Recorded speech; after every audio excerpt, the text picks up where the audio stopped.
for the podcast. It sounds like really good stuff. All right, I'm gonna hit the button on Audacity, and I'm ready I to sync up already, when you are. I already hit my button.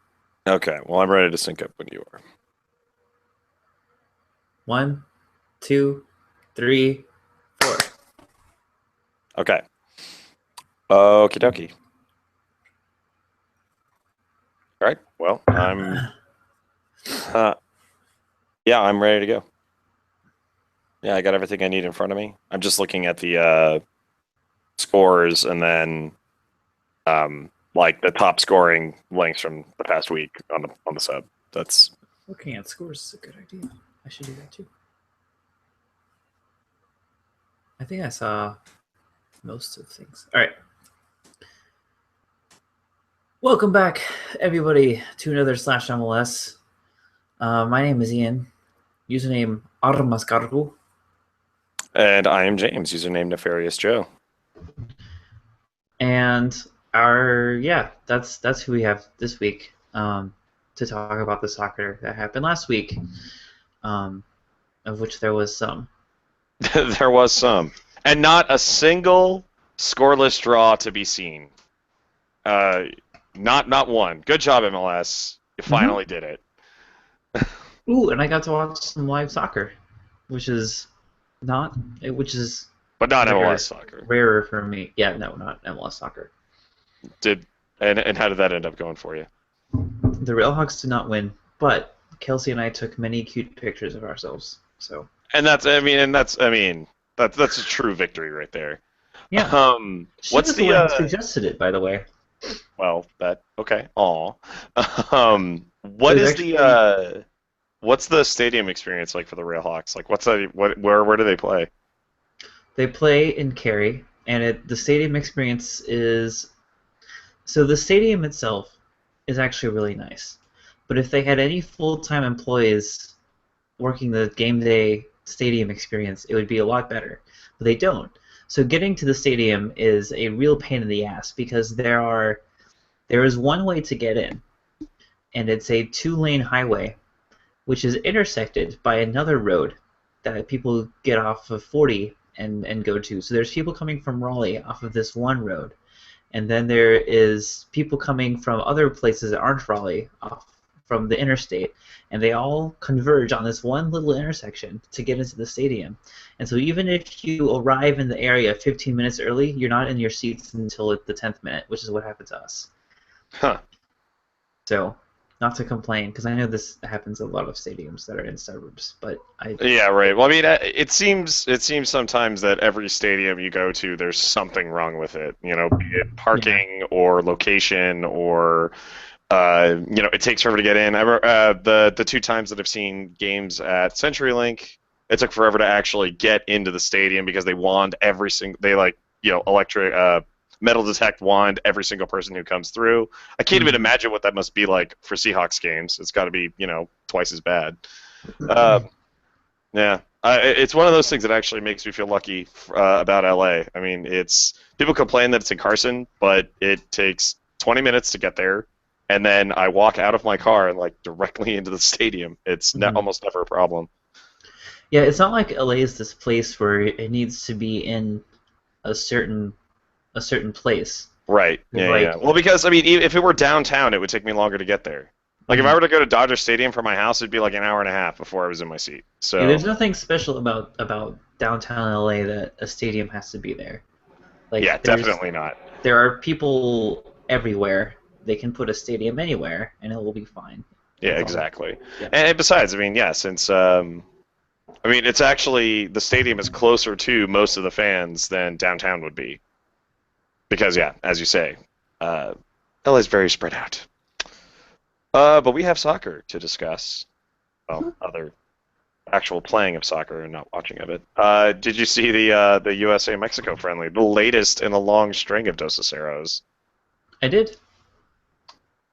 Good job. Yeah, I know. There's a part of me that wants to be all gushy about it because that's what it needed to be. Like they had to win and they had to and it probably had to be a Dos Acero. Like if they scored more, people would probably be less happy.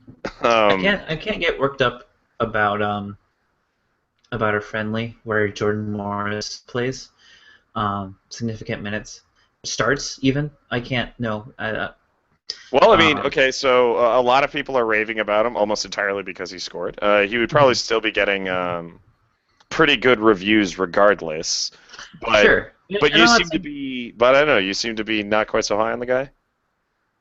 I'm just no, I'm not high on him. I'm just saying like I don't have as much emotional investment in the game itself since Jordan Morris is starting, and that's the sort of game that we have. I do enjoy the whole it was basically MLS versus Liga MX. I'm glad to win that game.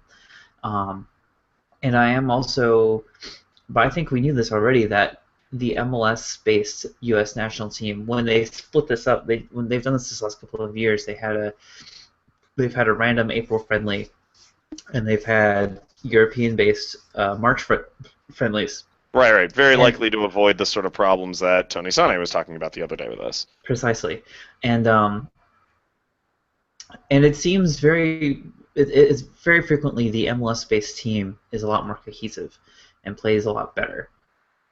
Well, I And just think that's because, our most influential and veteran players for the national team now play in MLS. Michael Bradley and Clint Dempsey alone, I think, would make that true. mhm. And I think there is a little bit of that, but there's also like they don't play defense, and like the struggles that we see on the back line with the European-based team, like it's almost always a piecemeal. These guys aren't really playing in a position type deal. Like we know that Brooks is probably a good center back, but we haven't found a good partner for him. At least not with the European-based guys. Maybe Alvarado's that guy. Who knows?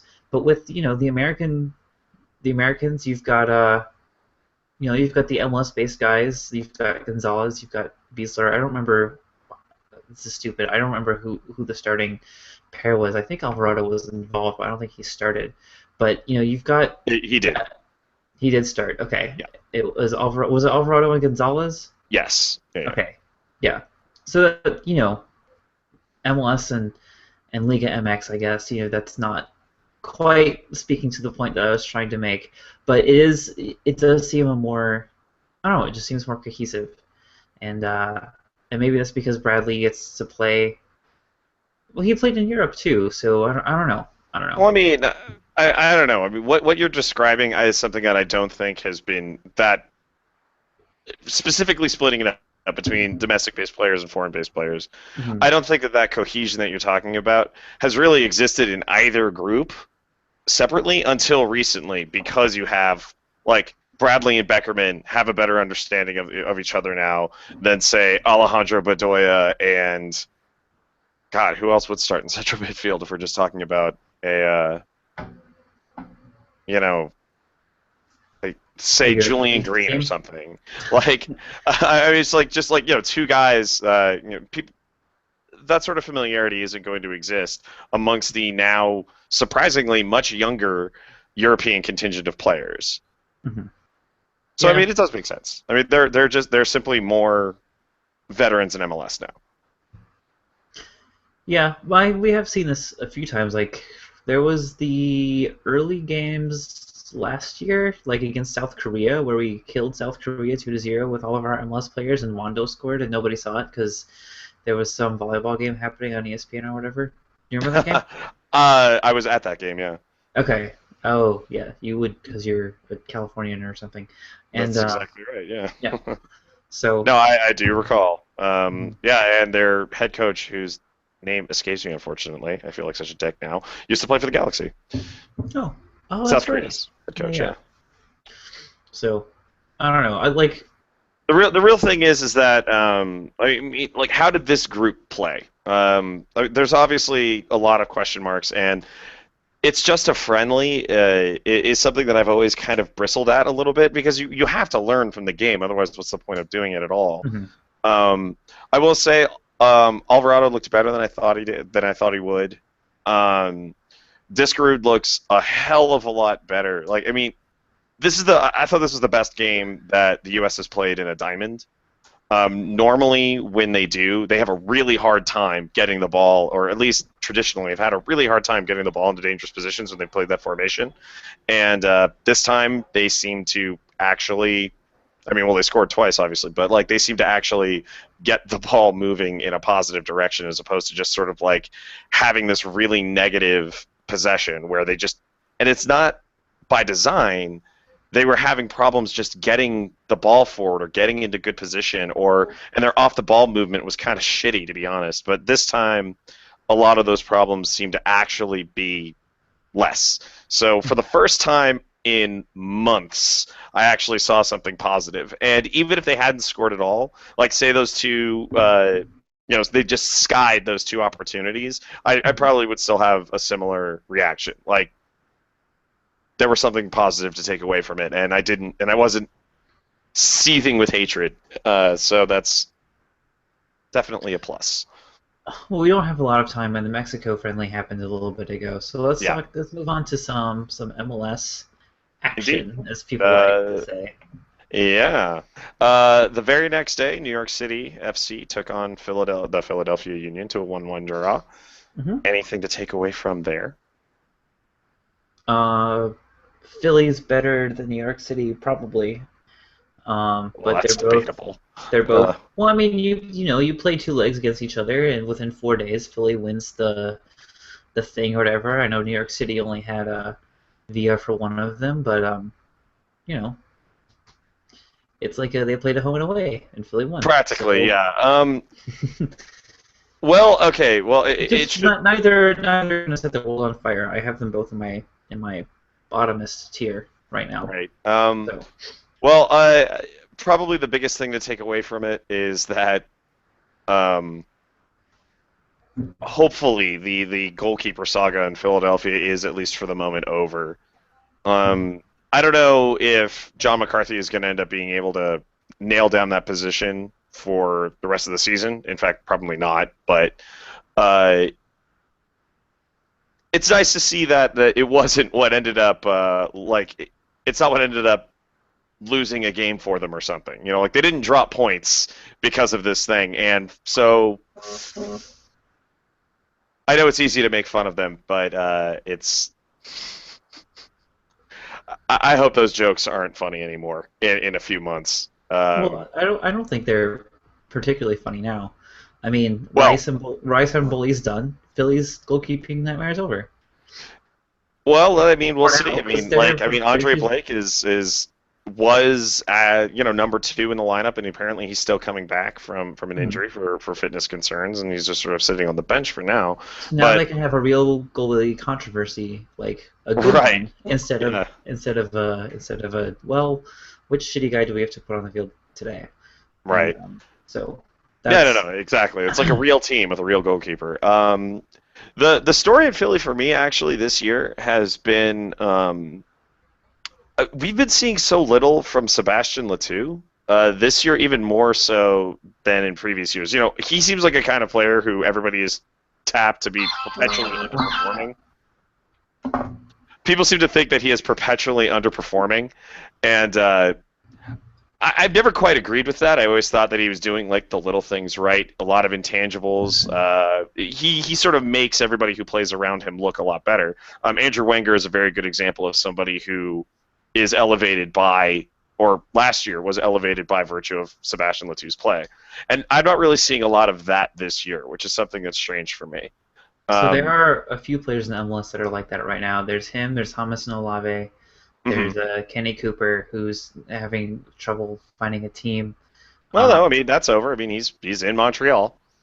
I know, but he had trouble, and we'll see how he does. But it's one of those guys where, oh, Jeff Laurentowicz is the other one I was thinking of, where you'd love to have them on your team 4 years ago. You could probably win an MLS Cup if one of those guys was one. If you had those among your top three players, and you really can't anymore. And I don't think Philly is counting on him to be a top three player either, because they want Wenger to be. I think they're counting on Wenger to be really good, and I think that's an okay bet to make. And they're counting on Adu to be fine. They're counting on Noguera and Maidana to rediscover their form. And if all that happens, then they can make a run at the sixth seed because it's really fucking open, wide open. And Yeah.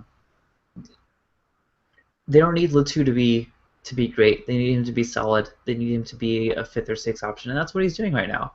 And So That you think said, so you think like the time of Sebastian Letou being a dangerous player is essentially over, like already? yeah, I'm not scared of Sebastian Letou. Okay. I don't I know. have to play I him three think times a year. If someone is running at Sean Franklin or Taylor Kemp, I'm okay if it's Sebastian Letou. He's the one I'm least worried about right now. you know what? Honestly, I think that if he were playing on a team that could better use him, in fact, I think he'd actually be a really good fit at LA right now. Um, I think that we'd be saying something pretty different about him.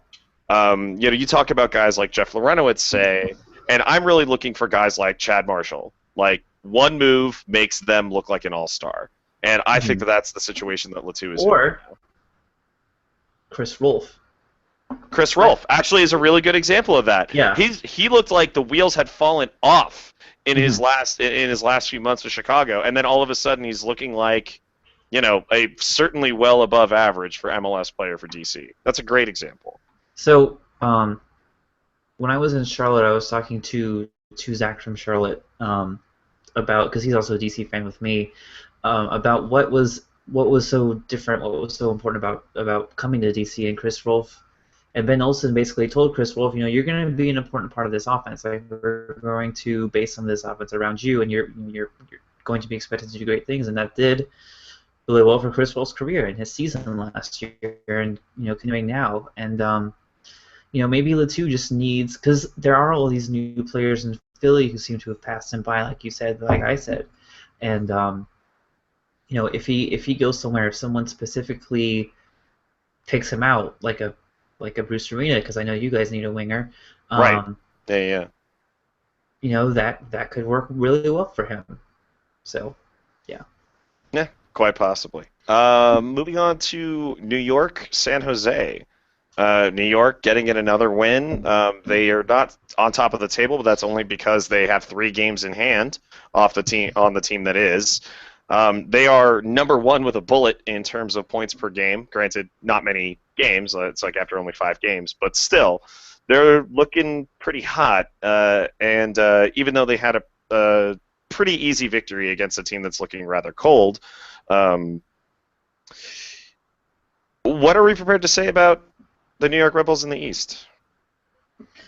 What I'm prepared to say is that there are right now 4 teams, and whenever Toronto decides to get their shit together, 5 teams, and I think they will, just because they have the talent and they're on a I really think they will stretch right too. now. Um, I have things to say about that Greg Vanny rumor, but we'll talk about that later. Yeah. Um, there are 4 teams right now that are pretty clearly like if the playoffs started today, it would be these 4 that would be in the top, like Which are in the conference semis, and it would make a lot of sense. It'd be DC, New England, Columbus, and New York, and whichever order they finish in right now, they're sort of clearly above the rest of the East, and they're sort of kind of fighting each other, I guess, even though they haven't played each other all that much. Um, those games could happen, and the East could actually turn into something really interesting. Not as mhm. interesting as the West, when someone like SKC might miss the playoffs, and more on that later. But Yeah. I of all those teams, even though I mean I haven't played Columbus yet, I haven't played New England yet, and I've played New York twice. I'm glad I have fewer New York games left than the rest. So Yeah, I will. I'll repeat what I've been saying since the offseason. McCarty, Kleshton, and Felipe are really getting it done. I think that those are 3 guys that, I'm still not as hot on Lloyd Sam as many other were, as early or as recently as last week. But I think that the ceiling for those 3, like that central midfield 3, is actually very, very high. And so I think you're going to start seeing a lot of chances kind of go to waste with those wingers. Like Mike Grella and Lloyd Sam have definitely been overperforming, as in my estimation. But I think uh, Mike Gorilla has, because he played for the Railhawks last year. I don't see him being like a savior. Although Luke Mulholland has done fairly well in RSL, so maybe not. But um, Lloyd Sam, I'm starting a little bit to buy into Lloyd Sam. I'm liking the things that he does. Like he doesn't have to be a finisher. He just is sometimes because he's in the right position. Because that's because he can be. Right. I just he's that's one of those midfields where everyone sort of understands their role, and Jesse Marsh is doing, you know, exactly what he said he was going to do, and they do press ridiculously like that. Yeah, Was they're kind of looking like absurd. KC How did last year, where they're just a relentless well, no, attack. like Casey did 2 years ago. Casey Sure. last year was a mess.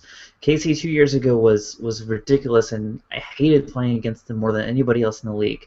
And now this, like, when you're bad at playing from the back, things like all of the two near goals that happen, and DC is actually really matched up well with that for the simple fact that DC is very much a bunker counter boot it because our guys are faster than yours, and also we win a surprising number of aerial battles.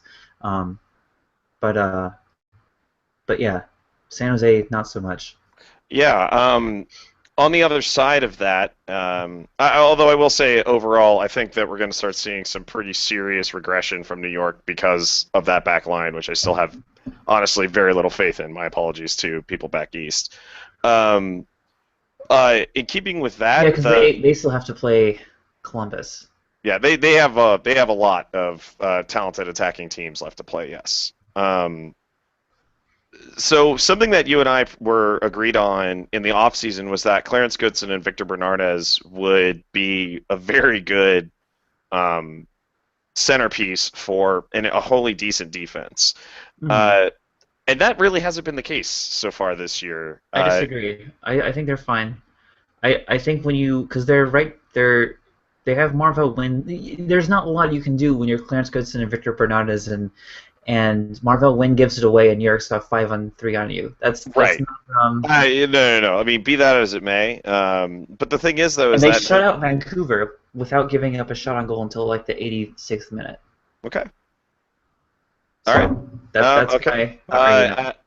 I mean, I'm not saying that. I mean, look, no, the best story that the best thing that most people are able to say about San Jose right now is that they're not the tire fire that everyone thought they were going to be. So Well, we didn't think they were going to be though. we did not think that, no, but we're smarter than Yeah. everybody else. Uh, yeah, I mean, it's so Innocent Emigara, or just Innocent now, I guess. He looked real good for a week, and it's been surprising to see him sort of regress into something close to a rut so quickly. Can we put a moratorium on teams buying DPs like Innocent? Like how many times has this happened? I'm not saying Innocent's going to be a complete and total failure, but like how many Well, times? it's way too early to tell, obviously. I sure, but like how many times have people gone out and decided this one random striker is a DP, like Shalry Joseph, and just Wait, it what? Like Shalry Joseph? Shalry Joseph was a DP. I know that. Yeah. Are we trying to say that Shalry Joseph is anything other than one of the best players in the history of the league? Anyway. Okay. Okay. Wait, are you actually on the Shalry Joseph train, or are you? Yes, he was great. What are you talking about? Like he was terrible for Seattle, but Hmm. The only team who decided to pay him as a DP. but he was getting no, he was getting paid his contract. It's just that they were paying him down with allocation back in New England. Like he had the same contract Hmm. that he had in New England. It's not like he got a raise by going to Seattle. And I guess he's one of the more sensible DP contracts handed out Yeah, I mean he over was the only getting years. paid like 400K or something like that at the time.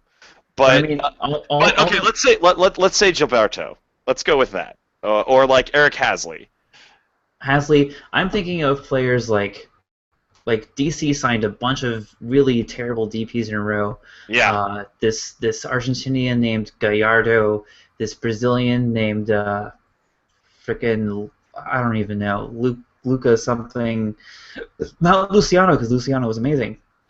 The next guy, L I something. don't know. I'm sorry, but well, I mean, like, are we really trying to say, okay, well, guys, don't hire somebody unless you know for sure? It's very difficult to know who's going to do well in MLS and who isn't. That's true, but like I would prefer teams do because Diego Valeri. he might be a DP now, but when he first came to Portland, he wasn't, right? No, he was. He came over as a DP. Hmm. The only one I could think of who like wasn't a DP but clearly deserved to be and then became one was Mara Rosales. When he first went to Seattle, he was getting paid next to nothing, Hmm. and then like I remember seeing him for the first time in LA. I was at a game and I was like, "Who the fuck is that guy?" And looked him up on my phone, and I was like, "Okay, well, he's going to be a DP next year," and then he was. But everybody's looking for somebody like a Diego Valeri or a Pedro Morales. That's what they're looking for. Right. And in the same vein that you win with creative South American players like those that fed Tony Sane in the early '90s or the late '90s. My bad. Sure. Early days of MLS. Um, yeah, I don't know. I just and I guess MLS teams are getting a little bit better at finding their DPS, and Matias Perez Garcia isn't that bad, Right. and Yeah. David Accam isn't the worst, and Sean Maloney isn't the worst either, and Gabby Torres actually scored recently, and Gabby Torres, I actually think has been looking very good, and yeah. that's something that we can get to. Uh, I mean, I think the DP argument or the DP discussion is a very deep one. I think, Hmm. and One that there we are don't more have much teams time for now. because you have to leave Yeah, in yeah, 10 yeah, yeah. No, no, minutes. no. I'm not gonna move on. We're gonna move on in just a second, but I think we'll. Um, I I think that there are more teams now that are able to have that conversation intelligently than have ever before. Because 2 years ago, 3 years ago, it was pretty rough. A lot of people were getting paid in our league or there were a lot of people in our league who were getting paid far more than they deserved to be. Yes. Okay, so DC and Houston. Well, you are Mr. DC. What were your thoughts there? It just made me mad. Yeah. Yeah, I don't think it's like people John particularly. Dykstra makes the best save in a DC shirt he ever did, and it goes straight to a Houston player. I don't think Like, we deserve to win that game or anything. It's just we win a lot of games that we don't really deserve to win, and I sort of expected to now. Maybe I'm spoiled, but like I don't know. Maybe this is the game where I change my tune on Houston. Because if they're getting results. I mean, they that's are. that's really the biggest thing is that like they're not looking great. In fact, they're actually kind of looking like it's funny how much like Dominic Kinnear's Houston they really look like. Well, that was sort of expected, right? Because Dom I guess a Kinnear. little bit, but when a new Well, coach comes in, especially like well, but Owen Coyle, English coach. What else do you expect, right? no, no, Bolton coach. Sorry, Bolton coach. As a well, tertiary Bolton fan, I know what that looks like a little and bit. I do hope that by I do hope that by English coach you mean coach who has coached in England.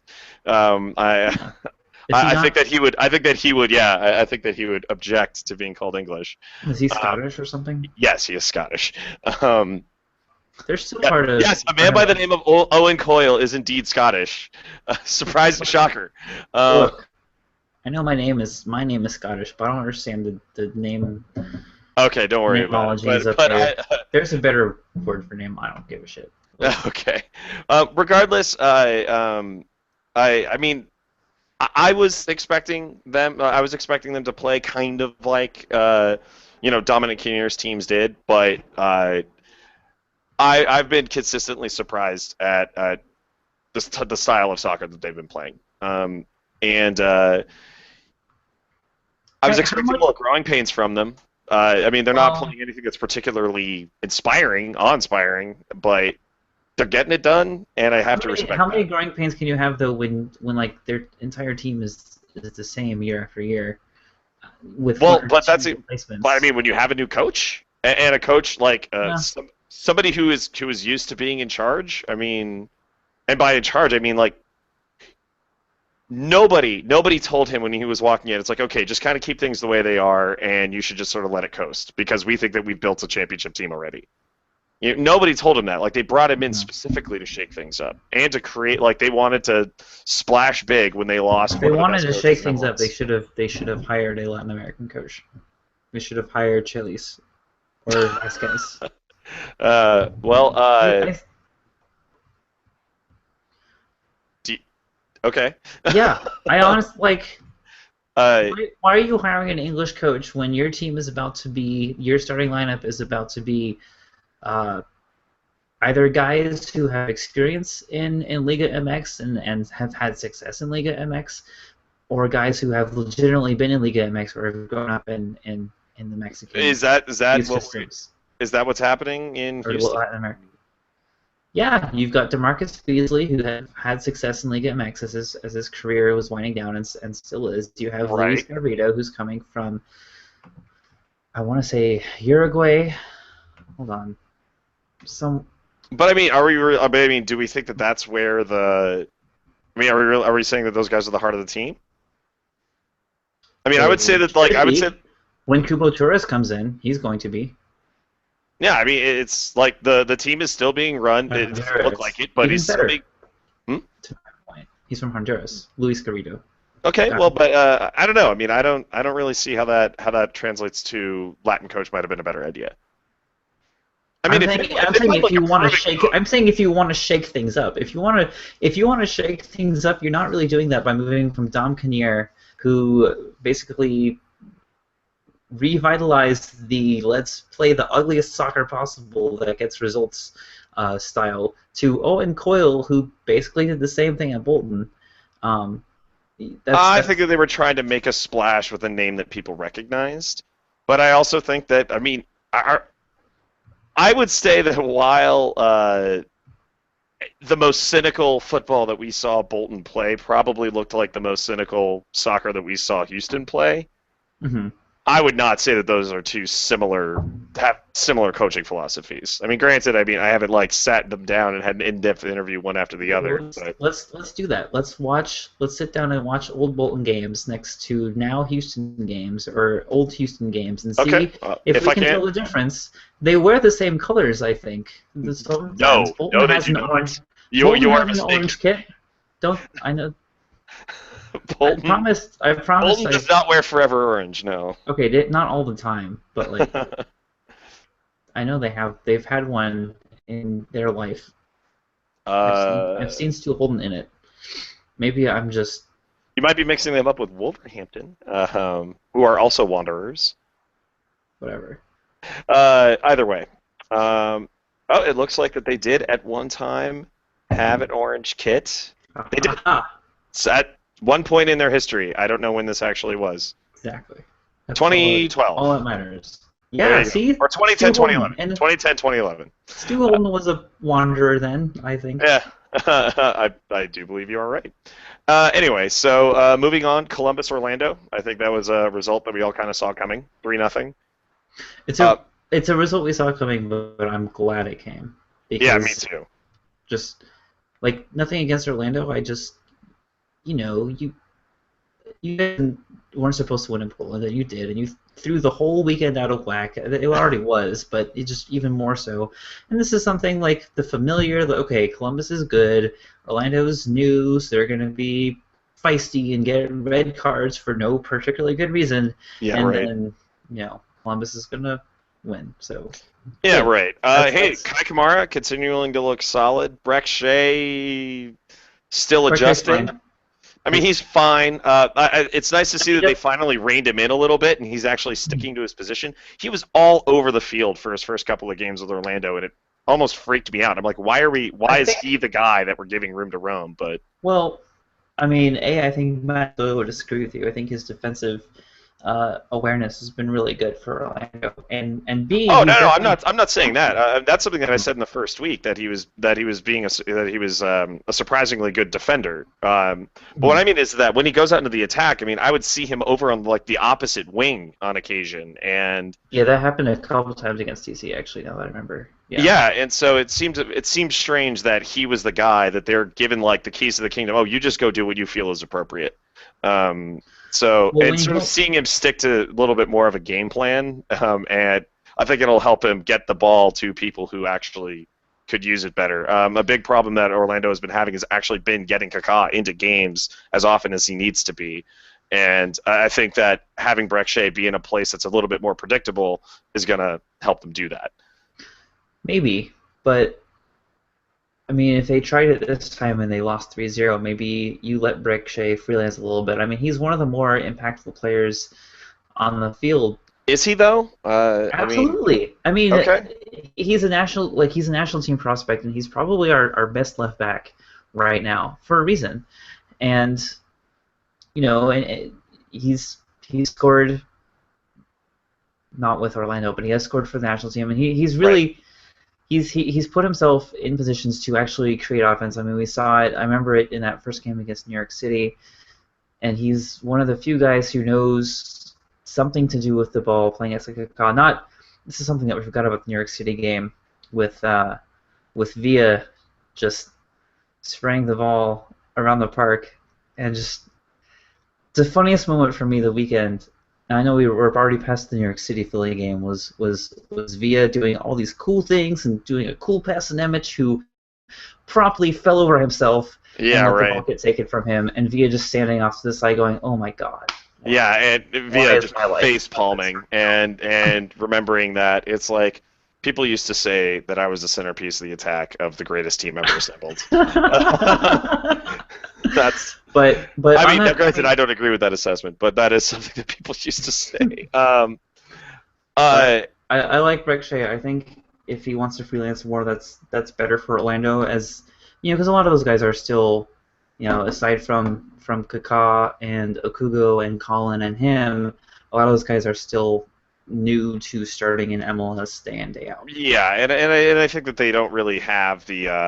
I don't really think that they have the identity that they need. Like they don't have the best tactics for their setup just No. yet. And I think that they're going to get that over the course of the year, but we'll see. For Columbus's part, they're doing very well for themselves. They're like they finally looked like the team that we thought that they were going to be.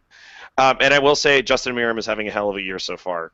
He is looking a lot like a guy who did not deserve some of the accusations of mediocrity that I've been known to throw at him on occasion.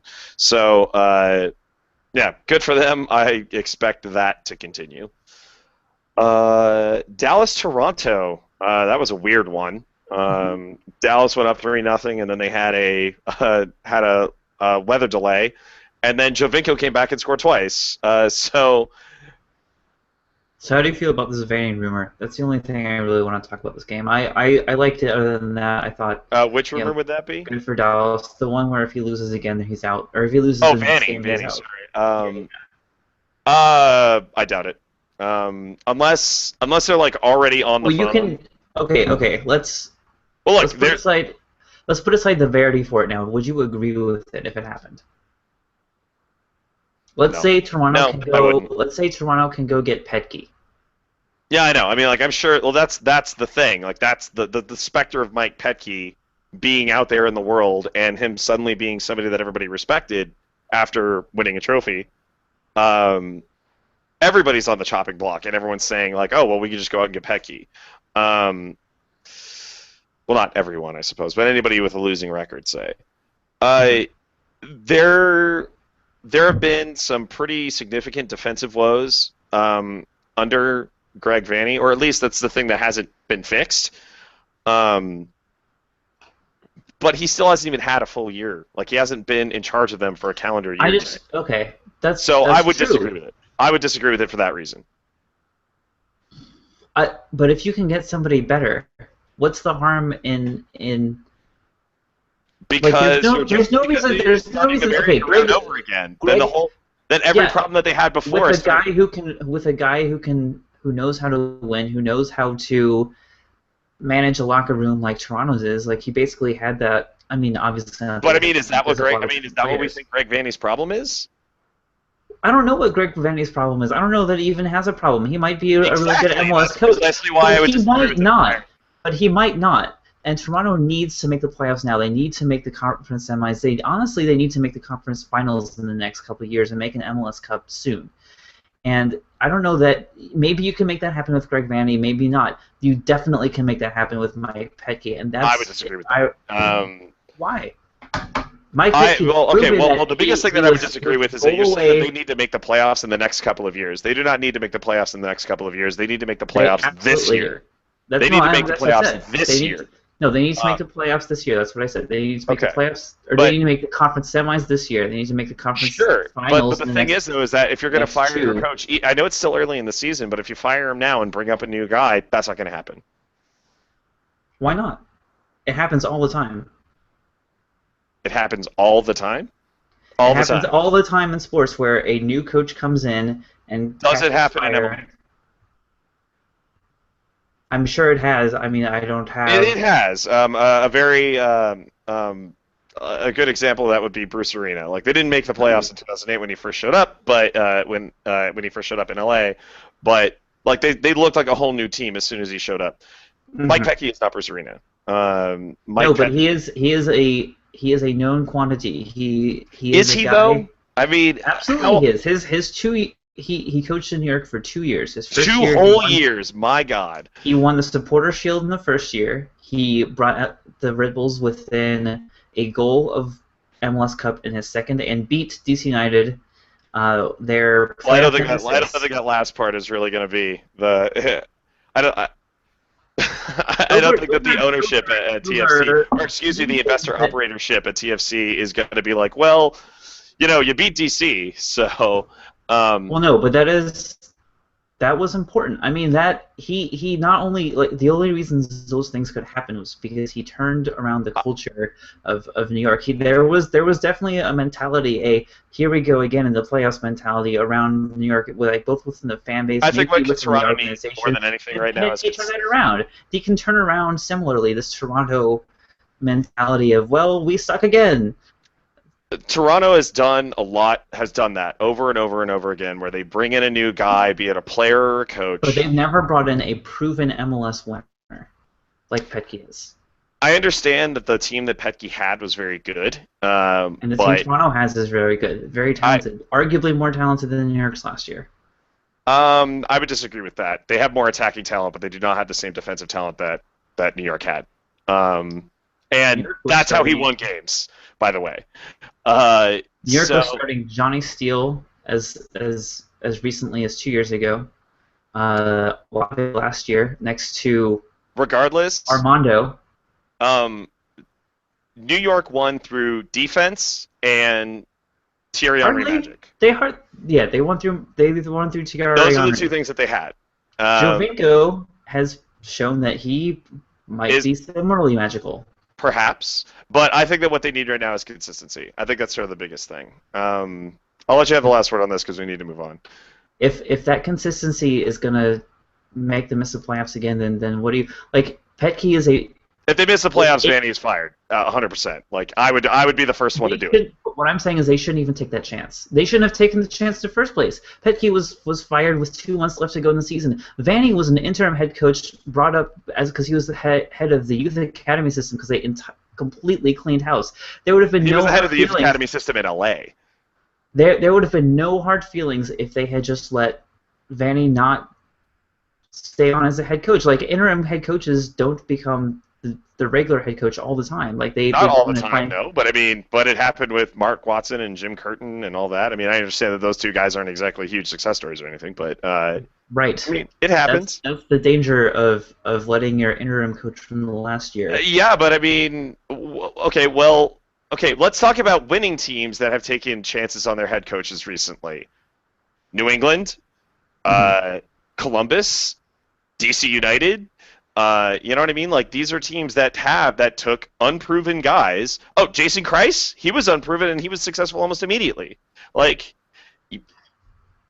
it's it's hard to know. But Like I mean, but like with just like the success on the difference field, the there is no difference direct is roadmap.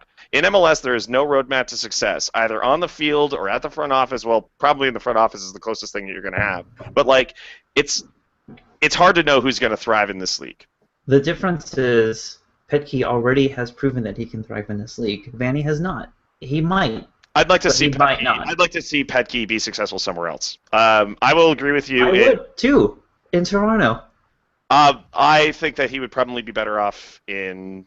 And this is a very nice segue. I think he'd be better off in Colorado. I think that he could do more for them than he could for TFC. Um, I don't see any reasoning to support that. I don't know why he would be better We for we Colorado. really got to move on. Yeah, you have like 7 minutes left. Yeah. All right. So Colorado, Seattle. I think this Mhm. is probably the second most predictable aspect of the weekend. Gabby Torres is actually looking like a DP. Dylan Powers is looking awesome again, which is very nice. Mhm. Martin's magic. Dempsey didn't do a whole lot, but he's also coming off of injury. Is there anything that we're seeing out of Seattle that we think could predict any future success for them or failures, maybe? No, they're just gonna keep trucking. Yeah, they're gonna keep on chugging. Tyrone Mears, I think, is still not quite the guy that they hoped that he I was gonna will be. say, yeah, on Seattle's Uh, young guys, they're not as good as P advertised. yeah, okay. Well, I mean, I still think that Andy Rose Yeah, is gonna be potential. really good, Yeah, but they all have potential, but yeah, give it time. That's what we said in 2013, Pete. Um, with our young guys, our cavalcade of young guys, and look how that turned out. No, but I mean, Seattle's gonna be. Yeah, yeah, I think they're they, just gonna. I think they're only getting better, and I think we're gonna see them drop a lot more results like this in the near future. Salt Lake, Vancouver. What the hell is going on in Salt Lake? I know it's losing to Vancouver, especially right now, isn't particularly unusual, but Salt Lake, they started off looking okay, but they haven't gotten any better while the rest of the league has.